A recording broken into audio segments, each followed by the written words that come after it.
The morning sun rises over the Doon Valley.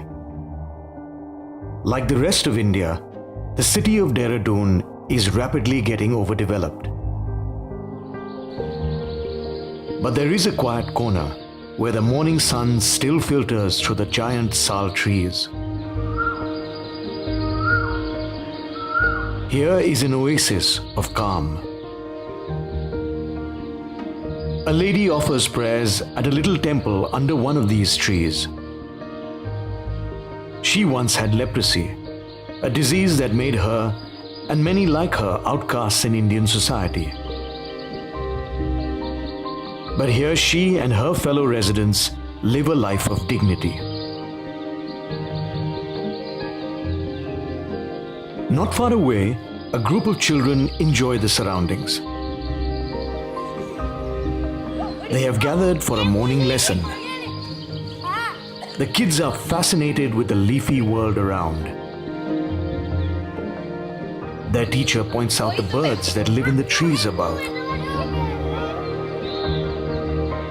She tells them stories of the forest. The children love the storytelling session. Their happiness is written all over their faces. This group is only a small part of a large family that lives here. A family of different ages and backgrounds. A close look into their eyes reveals an inspirational story. It inspires because it is a story of love, compassion, and dignity. A story of dreams coming true. Known worldwide as the Raphael Ryder-Cheshire International Center, the place is just called Raphael. Its story began many decades ago. The horrors of the Second World War will never be forgotten, nor will some of the greatest examples of valor and bravery that emerged from those times. Group Captain Lord Leonard Cheshire and Baroness Sue Ryder both emerged out of those traumatic war years as heroes with a new mission.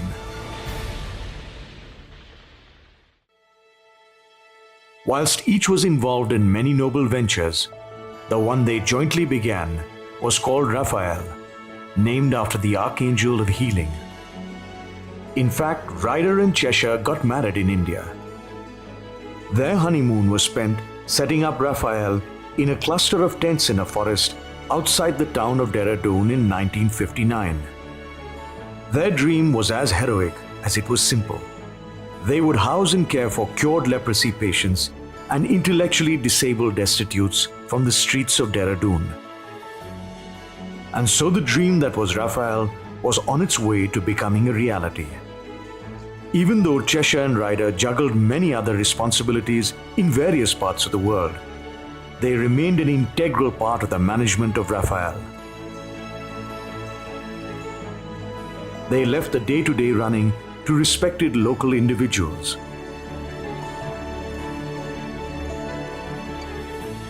It is said that the hero's mission never ends. Ryder and Cheshire remained the founding members of the governing council of Raphael till their last days. That heroic legacy was handed down. Another hero, Major General Ranbir Bakshi, or Rami as he was fondly called, joined the organization in 1975 and later became chairman. His selfless devotion to Raphael continued till his demise in 2005. This legacy cannot be spoken of without the mention of the generosity of those who have donated to the causes of Raphael. Among these is the Ryder-Cheshire Foundation in Australia, New Zealand, and the United Kingdom. Over the years, the dedication of the staff and volunteers from all over the world has turned Raphael into a dynamic charitable organization. Many efficient individuals have steered its path into the 21st century. New chairmen, teachers, and countless others have ensured that today Raphael provides relief and rehabilitation to over 300 children and adults. Raphael has come a long way since its inception. With each new day, the campus wakes up to a busy, bustling atmosphere. Even though morning assembly is supposed to be for prayers and exercises, for most, it's a time for fun. Outside, the residents of the Shiv Sadan are waking up. The organization's first effort, a home for cured leprosy patients, still houses some who came to Raphael when it was just a cluster of tents in the forest. Like their parents, the children of the leprosy patients were sadly also ostracized from society. They found a home in what Raphael called the Little White House. Currently painted red, the Little White House has been the home for about 150 children over the years. It is a matter of great pride for the organization that most of these children have graduated into the mainstream world, finding successful careers in different fields, including the armed forces and the hospitality industry. These are the last of those children studying for their upcoming examinations. The place created at the Little White House has been filled with other intellectually challenged residents.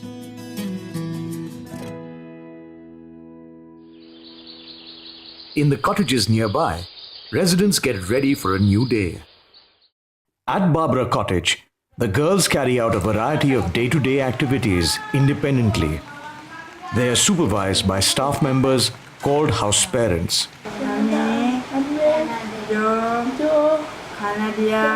Chavi says a prayer before she and her roomies have breakfast. And the place exudes a warm, comfortable atmosphere. Similarly, the boys start a new day. Here too, daily tasks are carried out independently. Bharat is a resident who came to Raphael as a child.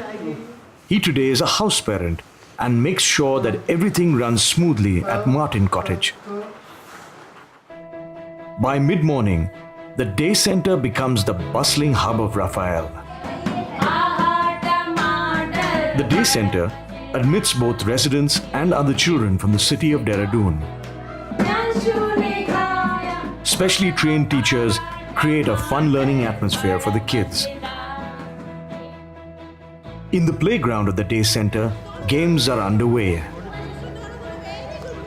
Teachers and volunteers encourage the kids to take part in simple sports and exercises. What could be considered the simplest of games for others becomes a huge achievement for some of the youngest members of the Raphael family.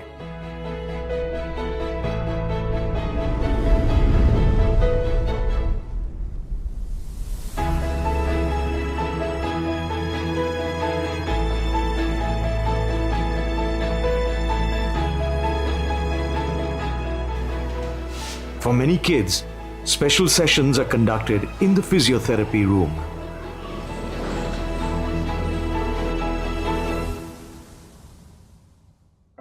At the other end of the campus, vocational training is underway. Cured leprosy patients skillfully operate looms. They create an array of products: woolen shawls, table mats, silk and cotton stoles, among other woven articles. The crafts unit is a workforce of intellectually disabled residents who are guided by special educators and volunteers from different countries. Many of the residents have become very skillful in their respective fields. Display units are full of their creations. Realizing the need for competent teaching methods, Raphael's teacher training program conducts classes with both teachers and parents of the residents. These teachers also take their skills outside of the campus.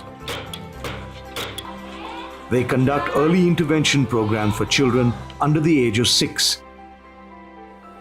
In addition, they spread awareness amongst local schools about learning disabilities and conduct remedial classes for dyslexic children. This position of trust within the local community is further strengthened by the Raphael Tuberculosis Hospital. Even though similar hospitals have mushroomed across the city, patients still flock to Raphael. They come from the city and villages across the hills to be treated competently and free of cost. Over the years, the organization has come to stand as testimony to the fact that dignity, love, compassion, and caring are still the most important values in a complex new world. By evening, the Raphael family collect to rehearse for the annual Foundation Day play. Volunteers, teachers, residents and non-residents are all part of the cast. It's serious business, and everyone from the lead actor to the support staff are busy trying to get into their roles. The dancers practice their moves and the others look on amused. Obviously, 5 decades ago, Lord Ryder-Cheshire and Baroness Ryder must have hoped and dreamt that their venture would one day become successful. What they simply could not have dreamt of is the sheer multitudes of heroes that Raphael would create. Their legacy has become like this relay race the boys practice. Their heroism is passed on, hand to hand. With each passing year and every new generation, new heroes emerge. They come from different age groups, communities, and continents. They all, however, have sprung from one dream. A dream that began in the little clearing of the jungle that they named Raphael.